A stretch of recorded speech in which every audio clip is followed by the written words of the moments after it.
ਸਤਿ ਸ਼੍ਰੀ ਅਕਾਲ। ਸੂਬੇ ਦੀਆਂ ਪ੍ਰਮੁੱਖ ਸਿਆਸੀ ਖਬਰਾਂ ਦੇ ਇਸ ਖਾਸ ਪ੍ਰੋਗਰਾਮ ਖਬਰ ਪੜਤਾਲ ਦੇ ਵਿੱਚ ਤੁਹਾਡਾ ਸਵਾਗਤ ਹੈ। ਸਾਡੇ ਨਾਲ ਸਟੂਡੀਓ ਦੇ ਵਿੱਚ ਮੌਜੂਦ ਨੇ ਸੀਨੀਅਰ ਪੱਤਰਕਾਰ ਸੁਰਿੰਦਰ ਡੱਲਾ ਜੀ। ਅਹਿਮ ਸਵਾਲਾਂ ਦੇ ਉੱਪਰ ਖਬਰਾਂ ਦੀ ਪੜਤਾਲ ਸਾਡੇ ਨਾਲ ਕਰਨਗੇ। ਸਭ ਤੋਂ ਪਹਿਲਾਂ ਡੱਲਾ ਜੀ ਦਾ ਸਵਾਗਤ ਕਰਦੇ ਹਾਂ ਤੇ ਫਿਰ ਸਵਾਲਾਂ ਦਾ ਸਿਲਸਿਲਾ ਜਿਹੜਾ ਆਪਾਂ ਅੱਗੇ ਵਧਾਉਂਦੇ ਹਾਂ। ਡੱਲਾ ਜੀ ਬਹੁਤ ਬਹੁਤ ਸਵਾਗਤ ਹੈ। ਬਹੁਤ ਬਹੁਤ ਧੰਨਵਾਦ ਮਨਦੀਪ ਜੀ, ਤੁਹਾਡਾ ਵੀ ਔਰ ਦੁਨੀਆ ਭਰ ਦੇ ਪੰਜਾਬੀਆਂ ਦਾ ਵੀ ਬਹੁਤ ਧੰਨਵਾਦ। ਸੰਗਰੂਰ ਜ਼ਿਮਨੀ ਚੋਣਾਂ ਤੋਂ ਠੀਕ ਪਹਿਲਾਂ ਭਗਵੰਤ ਮਾਨ ਸਰਕਾਰ ਨੇ ਇੱਕ ਹੋਰ ਸਰਜੀਕਲ ਸਟ੍ਰਾਈਕ ਕਰ ਦਿੱਤੀ ਹੈ। ਡੱਲਾ ਜੀ, ਤੁਹਾਨੂੰ ਕੀ ਲੱਗਦਾ ਕਿ ਸਿੰਚਾਈ ਘੁਟਾਲੇ ਦੇ ਵਿੱਚ ਸਰਕਾਰ ਵਿਜੀਲੈਂਸ ਬਿਊਰੋ ਨੂੰ ਪ੍ਰਵਾਨਗੀ ਦੇ ਦੇਗੀ? ਇਹ ਪੂਰਾ ਮਾਮਲਾ ਕੀ ਹੈ? ਦੇਖੋ, ਦੋ ਵੱਡੇ ਮਾਮਲੇ ਨੇ। ਇੱਕ ਤਾਂ ਸਿੰਚਾਈ ਘੁਟਾਲਾ ਔਰ ਦੂਸਰਾ ਹੈ ਭਗਵੰਤ ਮਾਨ ਦੀ ਸਰਕਾਰ ਦੀ ਐਂਟੀ ਕਰਪਸ਼ਨ ਬਿਊਰੋ ਹੈਲਪਲਾਈਨ। ਚੋਣ ਪ੍ਰਚਾਰ ਕਿਉਂਕਿ ਖਤਮ ਹੋ ਗਿਆ ਸੀ 21 ਜੂਨ ਨੂੰ ਸ਼ਾਮ ਨੂੰ। ਚੋਣ ਪ੍ਰਚਾਰ ਖਤਮ ਹੋਣ ਤੋਂ ਪਹਿਲਾਂ ਆਮ ਆਦਮੀ ਪਾਰਟੀ ਨੇ ਇੱਕ ਵਾਰੀ ਫੇਰ ਇੱਕ ਸਰਜੀਕਲ ਸਟ੍ਰਾਈਕ ਕੀਤਾ ਸੀ, ਜਿਹਦੇ ਵਿੱਚ ਉਹਨਾਂ ਨੇ ਟਵੀਟ ਕੀਤਾ। ਪੰਜਾਬ ਸਰਕਾਰ ਵੱਲੋਂ ਇਹ ਟਵੀਟ ਕੀਤਾ ਗਿਆ, ਹਾਲਾਂਕਿ ਉਹ ਪੋਲੀਟੀਕਲ ਟਵੀਟ ਨਹੀਂ ਸੀ, ਉਹ ਸਰਕਾਰੀ ਟਵੀਟ ਸੀ, ਲੇਕਿਨ ਉਹਦੇ 'ਚ ਸੰਕੇਤ ਸਾਫ਼ ਸੀ ਵੀ ਕਿਤੇ ਨਾ ਕਿਤੇ ਆਮ ਆਦਮੀ ਪਾਰਟੀ ਦੀ ਸਰਕਾਰ ਇਹ ਦੱਸਣਾ ਚਾਹੁੰਦੀ ਸੀ ਵੀ ਅਸੀਂ ਕਰਪਸ਼ਨ ਤੇ ਬਹੁਤ ਸਖਤ ਹਾਂ। ਭਗਵੰਤ ਮਾਨ ਇਹ ਸੁਨੇਹਾ ਦੇਣਾ ਚਾਹੁੰਦੇ ਸੀ ਔਰ ਇਹ ਸੁਨੇਹਾ ਸੰਗਰੂਰ ਦੇ ਲੋਕਾਂ ਤੱਕ ਵੀ ਗਿਆ ਹੋਏਗਾ। ਦੇਖੋ, 28 FIRਾਂ ਜਿਹੜੀਆਂ ਉਹ ਦਰਜ ਕੀਤੀਆਂ ਐਂਟੀ ਕਰਪਸ਼ਨ ਹੈਲਪਲਾਈਨ ਨੇ ਔਰ 45 ਲੋਕਾਂ ਨੂੰ ਗ੍ਰਿਫਤਾਰ ਕੀਤਾ। ਇਸ ਤੋਂ ਪਹਿਲਾਂ ਪੰਜਾਬ ਦੇ ਇਤਿਹਾਸ ਦੇ ਵਿੱਚ ਕਰਪਸ਼ਨ ਦਾ ਜਿਹੜਾ ਆਂਕੜਾ ਹੈ ਉਹ ਇਸ ਤਰੀਕੇ ਨਾਲ ਪੇਸ਼ ਨਹੀਂ ਕੀਤਾ ਗਿਆ। ਇਹ ਰਿਵਾਜ ਪਿਆ ਪਿਛਲੇ ਸਾਲਾਂ 'ਚ ਕਿ ਆਮ ਆਦਮੀ ਪਾਰਟੀ ਜਾਂ ਭਾਰਤੀ ਜਨਤਾ ਪਾਰਟੀ ਵੀ ਜਿਹੜੀਆਂ ਵੀ ਇਸ ਤਰੀਕੇ ਦੀਆਂ ਜਿਹੜੀਆਂ ਸਫਲਤਾਵਾਂ ਨੇ ਵੱਖ-ਵੱਖ ਮਹਿਕਮੇ ਦੀਆਂ ਜਾਂ ਸਰਕਾਰ ਦੀਆਂ, ਉਹਨਾਂ ਨੂੰ ਇੱਕ ਉਪਲਬਧੀ ਦੇ ਰੂਪ ਦੇ ਵਿੱਚ ਇਕੱਠੇ ਆਂਕੜੇ ਕਰਕੇ ਪੇਸ਼ ਕਰ ਦਿੱਤਾ ਜਾਂਦਾ ਹੈ ਤਾਂ ਕਿ ਉਹ ਇਸ ਤਰ੍ਹਾਂ ਲੱਗੇ ਕਿ ਬਹੁਤ ਵੱਡੀ ਕਾਰਵਾਈ ਹੋਈ ਹੈ। ਸੋ ਚੋਣ ਪ੍ਰਚਾਰ ਖਤਮ ਹੋਣ ਤੋਂ ਪਹਿਲਾਂ ਮੈਂ ਇਹਨੂੰ ਸਰਜੀਕਲ ਸਟ੍ਰਾਈਕ ਕਹੂੰਗਾ ਕਿ ਉਹਨਾਂ ਨੇ ਇੱਕ ਟਵੀਟ ਹੀ ਕਰਤਾ ਸਰਕਾਰ ਨੇ ਕਿ ਤੁਸੀਂ ਦੇਖੋ ਕਰਪਸ਼ਨ ਦੇ ਖਿਲਾਫ ਜਿਹੜੀ ਸਾਡੀ ਐਂਟੀ ਕਰਪਸ਼ਨ ਬਿਊਰੋ ਹੈ ਕਿੱਡੀ ਸਟਰੋਂਗ ਹੈ ਕਿ ਅਸੀਂ 28 FIR ਦਰਜ ਕੀਤੇ, 45 ਸਰਕਾਰੀ ਅਫਸਰ ਫੜੇ, ਅਫਸਰ ਵੀ ਮੁਲਾਜ਼ਮ ਵੀ, ਔਰ 8 ਹਜੇ ਫਰਾਰ ਹੈ। ਸੋ ਇਹ ਦੂਸਰਾ ਤੁਸੀਂ ਦੇਖੋ, ਵਿਜੀਲੈਂਸ ਮਹਿਕਮੇ ਨੇ ਇੱਕ FIR ਦਰਜ ਕੀਤੀ ਸੀ ਠੇਕੇਦਾਰ ਗੁਰਿੰਦਰ ਸਿੰਘ ਦੇ ਖਿਲਾਫ। ਉਹਦੇ ਵਿੱਚ ਇਹ ਅਗਸਤ 17 2017 ਨੂੰ ਇਹ FIR ਦਰਜ ਹੋਈ ਸੀ ਔਰ ਵਿਜੀਲੈਂਸ ਬਿਊਰੋ ਨੇ FIR ਦਰਜ ਕੀਤੀ ਸੀ। ਤੁਸੀਂ ਦੇਖੋ, ਜਿਹੜੀ ਇੰਨੇ ਸਾਲ ਵਿਜੀਲੈਂਸ ਬਿਊਰੋ ਦੀ ਕਾਰਵਾਈ ਅੱਗੇ ਨਹੀਂ ਵਧੀ। ਚੋਣਾਂ ਦੇ ਖਤਮ ਹੋਣ ਤੋਂ ਪਹਿਲਾਂ, ਜ਼ਿਮਨੀ ਚੋਣ ਦੇ ਪ੍ਰਚਾਰ ਖਤਮ ਹੋਣ ਦੇ ਨੇੜੇ ਇਹ ਵੀ ਗੱਲ ਬਾਹਰ ਆ ਗਈ ਔਰ ਇਹ ਮਾਮਲਾ ਪੂਰਾ ਬਾਹਰ ਆ ਗਿਆ ਕਿ ਪੰਜਾਬ ਦੇ ਮੁੱਖ ਸਕੱਤਰ ਨੂੰ ਵਿਜੀਲੈਂਸ ਬਿਊਰੋ ਪੰਜਾਬ ਨੇ ਹੁਣ ਚਿੱਠੀ ਲਿਖਤੀ ਵੀ ਜਿਹੜਾ ਸਿੰਚਾਈ ਘੁਟਾਲਾ ਸੀ, ਜਿਹਦੇ ਵਿੱਚ ਅਕਾਲੀ ਦਲ ਵੇਲੇ ਦੇ 2 ਮੰਤਰੀਆਂ ਦਾ ਨਾਮ ਬੋਲਦਾ, ਉਸ ਵੇਲੇ ਦੇ ਇੱਕ ਵੱਡੇ ਮੁੱਖ ਸਕੱਤਰ ਪੱਧਰ ਦੇ ਅਫਸਰ ਦਾ ਨਾਮ ਬੋਲਦਾ ਔਰ 2 ਹੋਰ ਵੱਡੇ ਅਫਸਰਾਂ ਦਾ ਨਾਮ ਬੋਲਦਾ, IAS ਅਫਸਰਾਂ ਦਾ, ਜਿਨ੍ਹਾਂ ਦੇ ਵਿੱਚੋਂ ਇੱਕ ਅਫਸਰ ਕਈ ਜ਼ਿਲ੍ਹਿਆਂ 'ਚ DC ਵੀ ਰਿਹਾ ਸੀ ਔਰ ਬਹੁਤ ਮੰਨਿਆ ਪ੍ਰਮੰਨਿਆ DC ਉਹ ਅਫਸਰ ਮੰਨਿਆ ਜਾਂਦਾ ਸੀ। ਕਪੂਰਥਲੇ ਜ਼ਿਲ੍ਹੇ 'ਚ ਵੀ ਉਹ DC ਰਿਹਾ, ਕਈ ਮਹਿਕਮਿਆਂ 'ਚ ਰਿਹਾ। ਹੁਣ ਸਵਾਲ ਇਹ ਹੈ ਕਿ 3 IAS ਅਫਸਰਾਂ ਦੇ ਖਿਲਾਫ ਔਰ 2 ਅਕਾਲੀ ਦਲ ਦੇ ਸਾਬਕਾ ਮੰਤਰੀਆਂ ਦੇ ਖਿਲਾਫ ਵਿਜੀਲੈਂਸ ਬਿਊਰੋ ਨੇ ਮਨਜ਼ੂਰੀ ਮੰਗੀ ਹੈ ਵੀ ਸਾਨੂੰ ਮਨਜ਼ੂਰੀ ਦਿਓ। ਅਸੀਂ ਗੁਰਿੰਦਰ ਸਿੰਘ ਤੋਂ ਜਿਹੜੀ ਪੁੱਛਗਿੱਛ ਕੀਤੀ ਸੀ, ਕਿਉਂਕਿ ਗੁਰਿੰਦਰ ਸਿੰਘ ਨੇ ਨਾਮ ਲਏ ਸੀ। ਦੇਖੋ, ਗੁਰਿੰਦਰ ਸਿੰਘ ਤੋਂ ਜਦੋਂ ਪੁੱਛਿਆ ਗਿਆ, ਉਹਦੇ 'ਤੇ ਕੇਸ ਦਰਜ ਕੀਤਾ ਗਿਆ ਕਰਪਸ਼ਨ ਦਾ, ਤਾਂ ਉਹਨੇ ਦੱਸਿਆ ਕਿ ਮੈਂ ਮੰਤਰੀ ਨੂੰ, ਉਹਨੇ ਕਰੋੜਾਂ ਰੁਪਏ ਦੀ ਅਦਾਇਗੀ ਦੀ ਮਨਦੀਪ ਜੀ ਗੱਲ ਕੀਤੀ ਸੀ। ਉਹਦੇ 'ਚ ਉਹ ਕਹਿੰਦਾ ਪਿਛਲੀ ਸਰਕਾਰ ਦੇ 2 ਮੰਤਰੀ ਸੀ ਅਕਾਲੀ ਦਲ ਦੀ ਸਰਕਾਰ ਦੇ ਔਰ 3 IAS ਅਫਸਰ ਵੱਡੇ, ਜਿਹੜੇ ਵੱਡੀਆਂ ਜ਼ਿੰਮੇਵਾਰੀ ਵਾਲੀਆਂ ਪੋਸਟਾਂ 'ਤੇ ਤੈਨਾਤ ਸੀ, ਇਹਨਾਂ ਮਹਿਕਮਿਆਂ ਨਾਲ ਸੰਬੰਧਿਤ ਸੀ, ਇਰੀਗੇਸ਼ਨ ਨਾਲ, ਸਿੰਚਾਈ ਨਾਲ। ਔਰ ਇਹ ਜਿਹੜੇ ਮੰਤਰੀ ਸੀ, ਇਹਨਾਂ ਦੇ ਅੱਗੇ ਜਿਹੜੇ ਸਹਾਇਕ ਕਹਿ ਲਓ ਜਾਂ ਇਹਨਾਂ ਨਾਲ ਜੁੜੇ ਹੋਏ ਜਿਹੜੇ ਹੋਰ ਇਹਨਾਂ ਦੇ ਅਸਿਸਟੈਂਟ ਕਹਿ ਲਓ, ਉਹ ਜੁੜੇ ਸੀ। ਸੋ ਕਹਿੰਦੇ ਕਰੋੜਾਂ ਰੁਪਏ ਇਹਨਾਂ ਨੂੰ ਰਿਸ਼ਵਤ ਦਿੱਤੀ ਔਰ ਗੁਰਿੰਦਰ ਸਿੰਘ ਤੋਂ ਜਦੋਂ ਬਿਆਨ ਲਏ ਸੀ, ਉਸ ਤੋਂ ਬਾਅਦ ਇਹਨਾਂ ਤੋਂ ਬਿਆਨ ਲਏ ਜਾਣੇ ਸੀ। ਸੋ ਵਿਜੀਲੈਂਸ ਬਿਊਰੋ, ਕੈਪਟਨ ਅਮਰਿੰਦਰ ਦੀ ਸਰਕਾਰ ਲੰਘ ਗਈ, 17 ਤੋਂ ਅਸੀਂ 22 'ਚ ਆ ਗਏ। ਕੈਪਟਨ ਅਮਰਿੰਦਰ ਦੀ ਸਰਕਾਰ ਲੰਘ ਗਈ ਔਰ ਨਵਜੋਤ ਸਿੰਘ ਸਿੱਧੂ ਜਿਹੜੀ ਗੱਲ ਕਹਿੰਦਾ ਸੀ ਕਿ 75-25 ਹੈ, ਉਹ ਤਾਂ ਗੱਲ ਸਾਫ਼ ਹੋ ਗਈ ਨਵਜੋਤ ਸਿੰਘ ਸਿੱਧੂ ਵਾਲੀ ਵੀ ਕੈਪਟਨ ਅਮਰਿੰਦਰ ਕੀ 75-25 'ਚ ਸੀ? ਨਹੀਂ ਤਾਂ ਅੱਜ ਕੈਪਟਨ ਅਮਰਿੰਦਰ ਇਸ ਗੱਲ ਦਾ ਜਵਾਬ ਦੇਵੇ ਕਿ ਵਿਜੀਲੈਂਸ ਬਿਊਰੋ ਨੇ ਜਦੋਂ ਪ੍ਰਵਾਨਗੀ ਮੰਗੀ ਕੈਪਟਨ ਅਮਰਿੰਦਰ ਦੀ ਸਰਕਾਰ ਤੋਂ कि असी अकाली दल के मंत्रियों के बयान लैने हैं, साबका IAS अफसरां के बयान लैने हैं, तो कैप्टन अमरिंदर के पैर की भार नहीं सी चलते। उंज तो कैप्टन अमरिंदर कहता सी भी मैं एडा जबरदस्त मुख मंत्री हाँ, मेरे हुंदे पंजाब नूं कोई खतरा नहीं। आ करप्शन की घुण कैप्टन अमरिंदर के राज ही सब तो वध पंजाब नूं खाई है। अकाली दल के राज भी अकालियां ने भी खूब करप्शन की। फिर सवाल ये भी खड़ा होंदा है कि जिहड़ा विजिलेंस ब्यूरो कैप्टन अमरिंदर नूं क्लीन चिट देई जांदा है, देखो कैप्टन अमरिंदर नूं चिट्टी चिट देती, साफ चिट, कहंदे जमा साफ है कैप्टन अमरिंदर। तो ये मामला जिहदे च पंजाब दा करोड़ां रुपया इन्वैसटीगेट होना चाहिए सी भी की वो करप्शन पंजाब के खजाने नूं लगी है, कि मंत्री पिछले नाल मिले हुए सी अकाली दल वाले, और आउंदे दिनां 'च इन्हां दे नाम भी बाहर आउणगे इन्हां मंत्रियों के, मैनूं लगदा जरूर उन्हां तों पुछगिछ होऊगी। और इसे करके नवजोत सिंह सिद्धू ट्वीट करदा सी, उदों बहुत सारे लोग नवजोत सिंह सिद्धू नूं निंददे सी भी सरकार नूं काम नहीं करन दिंदा। हुण लोकां नूं समझ आउण लग गया होना है भी सरकार काम कर किवें रही सी। सो जो भगवंत मान अज कर रहा है वो वक्त की जरूरत है और किया जाना चाहिए। और ये ठीक है गल कि इनू सर्जिकल स्ट्राइक के तौर पर भी भगवंत मान की सरकार वरत रही है कि चोणों तो पहला विजिलेंस ब्यूरो ने चिट्ठी लिखती, पर ये मामले सच्चे ने, दर्ज ने विजिलेंस ब्यूरो के। इस गल नूं तां झुठलाया नहीं ना जा सकता।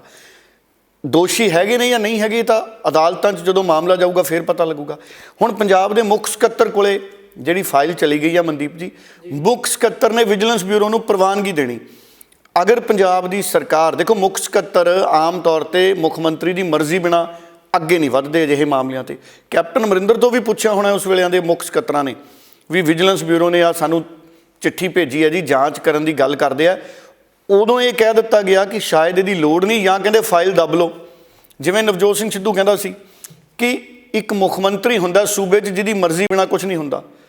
नवजोत सिंह सिद्धू कहंदा सी भी मैं वो रिपोर्ट सौंपण गया सी जिन्हां ने कब्जे कीते सी नजायज़, तो कहंदा जिन्हां लोकां नूं मैं रिपोर्ट सौंपी उन्हां दे तां नाम सी रिपोर्ट 'च, उन्हां ने कार्रवाई की करनी सी। सो इस करके हुण जिन्हां लोकां कोलों मंजूरी मंगी गई सी उन्हां लोकां दी 75-25 तां सी। जे 75-25 ना हुंदी मनदीप जी तो कैप्टन अमरिंदर उदों ही मंजूरी दे दिंदा विजिलेंस ब्यूरो नूं। जे कैप्टन अमरिंदर अज भी कोई सफाई अपनी देना चाहण दे सकते हैं भी किहड़ी मजबूरी सी मेरे ते, भी किहड़ा सैकल की चैन च पैर आ गया सी, दस सकते हैं भी क्यों नहीं कार्रवाई हुई। हुण भगवंत मान ने मंजूरी दे देनी। तुसीं आउंदे दिनां च देखियो जिद्दां ही विजिलेंस ब्यूरो नूं मंजूरी मिलू, विजिलेंस ब्यूरो ने सब तो पहलां तां 2 मंत्री चकने पुराने, दोनों मंत्रियों तो पुछगिछ होनी है। गुरिंदर सिंह है ਉਹਦੇ ਬਿਆਨਾਂ ਦੀ ਉਹਨੇ क्योंकि ਕਿਹਾ भी मैं पैसे दिते है, फिर वो पुलिस इन्वैसटीगेट करू भी कि सचमुच गुरिंदर सिंह ने पैसे दिते है या नहीं दिते। देखो ये भी हो सकता है जो गल गुरिंदर सिंह ने विजिलेंस नूं बयानां 'च कही वो पूरी सच ना होवे, पर कुछ तो सच्चाई होगी। ये भी हो सकता है सारे बेदोशे होण, तो जे सारे बेदोशे भी है तो जे थर्मामीटर लावांगे तां ही पता लगूगा ना बुखार है किन्ना। सो जे विजिलेंस ब्यूरो जांच करूगी तां ही पता लगू ना कोई किन्ना क चोर सी ते किन्ना क ईमानदार सी। सो इस करके हुण विजिलेंस ब्यूरो ये भी भगवंत मान सरकार की सर्जिकल स्ट्राइक है। जिमें जिमें नरेंद्र मोदी ने भी जदों सत्ता च आए अन्ना हज़ारे के अंदोलन तो बाद आउंदे ही कई जिहड़े करप्ट अफसर सी, कई लीडर सी वो अंदर दिते सी। सो उस तरह की जिहड़ी स्थिति है हुण वो साडे सामने पंजाब च बनी हुई है।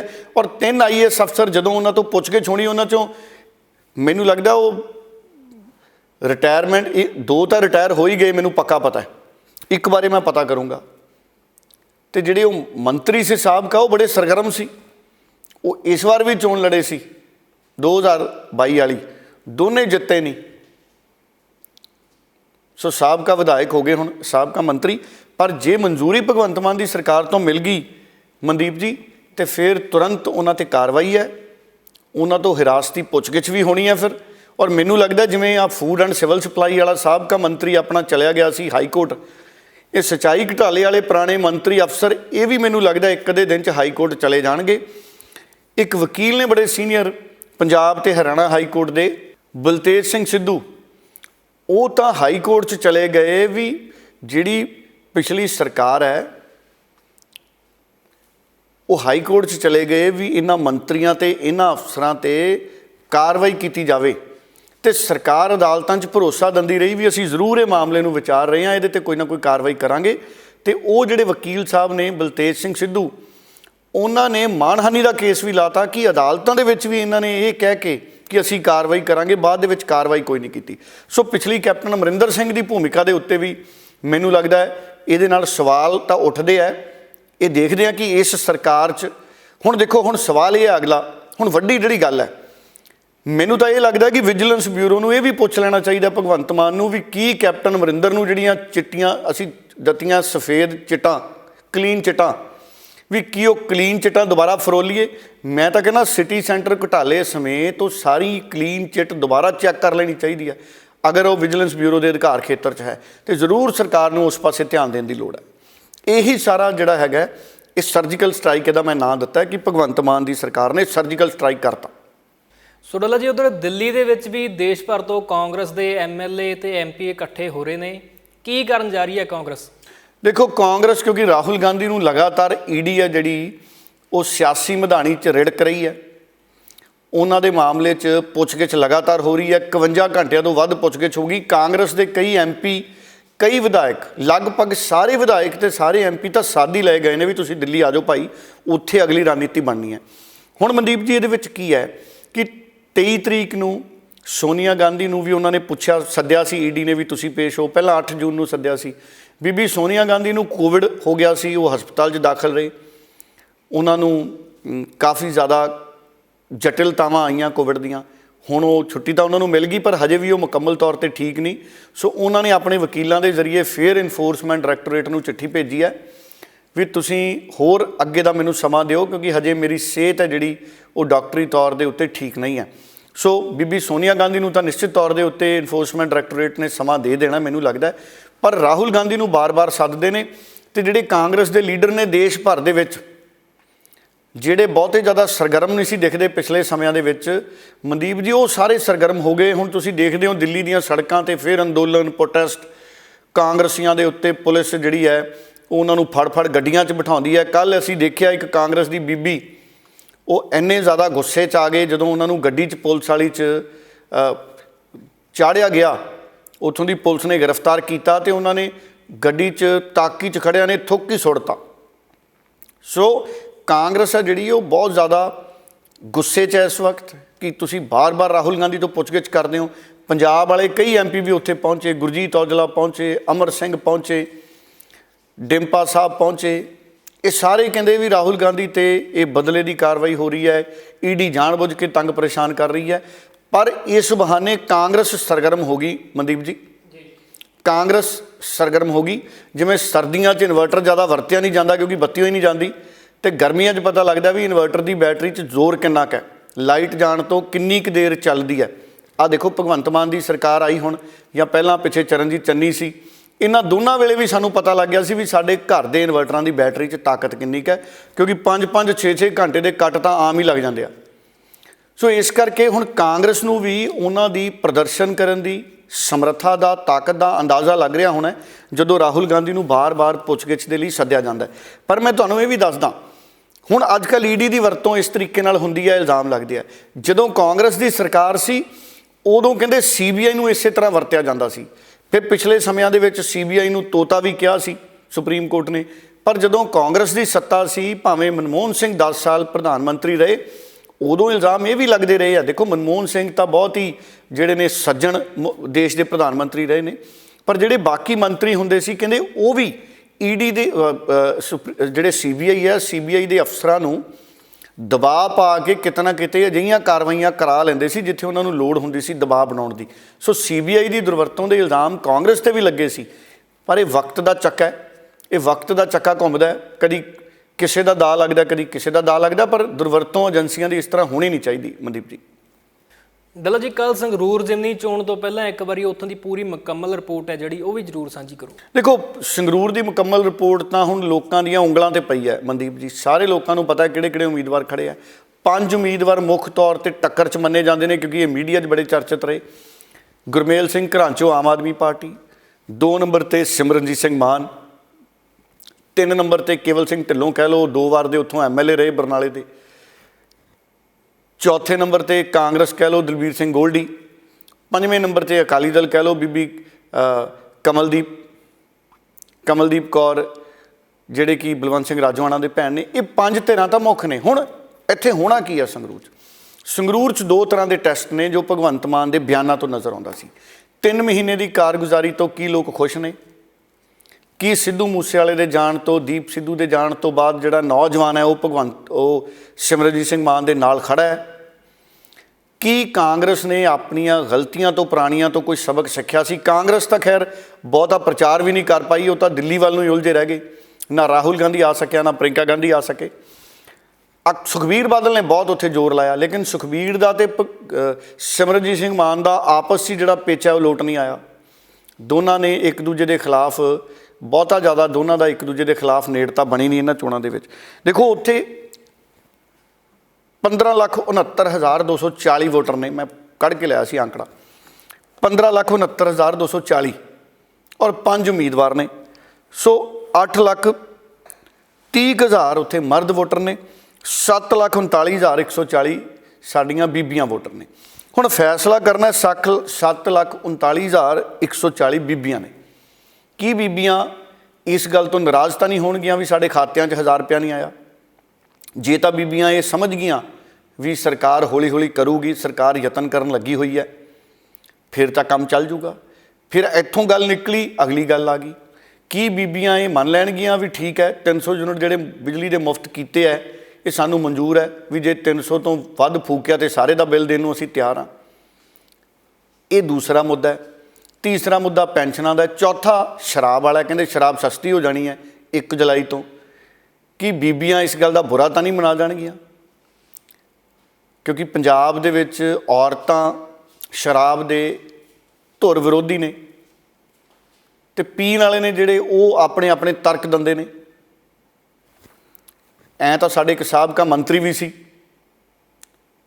ਉਹ ਹਾਰ ਗਏ ਸੀ, ਮੁੜ ਕੇ ਉਹ ਕਹਿੰਦੇ ਸੀ ਮੈਂ ਸ਼ਰਾਬ ਨੂੰ ਨਸ਼ਾ ਮੰਨਦਾ ਹੀ ਨਹੀਂ। ਉਹ ਪਤਾ ਨਹੀਂ ਫਿਰ ਕੀ ਮੰਨਦੇ ਸੀ। ਸੋ ਇਸ ਕਰਕੇ ਇਹੋ ਜਿਹੀਆਂ ਕਈ ਤਰ੍ਹਾਂ ਦੀਆਂ ਉਦਾਹਰਨਾਂ ਨੇ ਜਿਹੜੀਆਂ ਆਉਂਦੀਆਂ ਨੇ। ਪਰ 7,39,140 ਔਰਤਾਂ ਫੈਸਲਾ ਕੁਨ ਸਾਬਤ ਹੋਣਗੀਆਂ ਇਸ ਜ਼ਿਮਨੀ ਚੋਣ 'ਤੇ, ਔਰ ਮੁਕਾਬਲਾ ਸਖਤ ਹੈ। ਹੁਣ 23 ਤਰੀਕ ਨੂੰ ਵੋਟਾਂ ਪੈ ਕੇ 26 ਨੂੰ ਨਤੀਜਾ ਆ ਜਾਣਾ। ਭਗਵੰਤ ਮਾਨ ਦੀ ਕਾਰਗੁਜ਼ਾਰੀ 3 ਮਹੀਨਿਆਂ ਦੀ ਕਿਹੋ ਜਿਹੀ ਰਹੀ, ਲੋਕ ਕਿਵੇਂ ਤੋਲਦੇ ਨੇ, ਇਹ ਬਹੁਤ ਅਹਿਮੀਅਤ ਵਾਲਾ ਉੱਥੇ ਮੁੱਦਾ ਰਹੂਗਾ ਮਨਦੀਪ ਜੀ। ਪਰ ਮੈਂ ਤੁਹਾਨੂੰ ਇਹ ਜ਼ਰੂਰ ਕਹਿ ਦਿੰਦਾ, ਪਿਛਲੀ ਵਾਰੀ 2 ਵਾਰੀ ਭਗਵੰਤ ਮਾਨ ਜਿੱਤੇ, ਭਗਵੰਤ ਮਾਨ ਉਮੀਦਵਾਰ ਸੀ, ਇਸ ਵਾਰ ਭਗਵੰਤ ਮਾਨ ਉਮੀਦਵਾਰ ਨਹੀਂ ਹੈ। ਇਹ ਬਹੁਤ ਵੱਡੀ ਗੱਲ ਹੈ।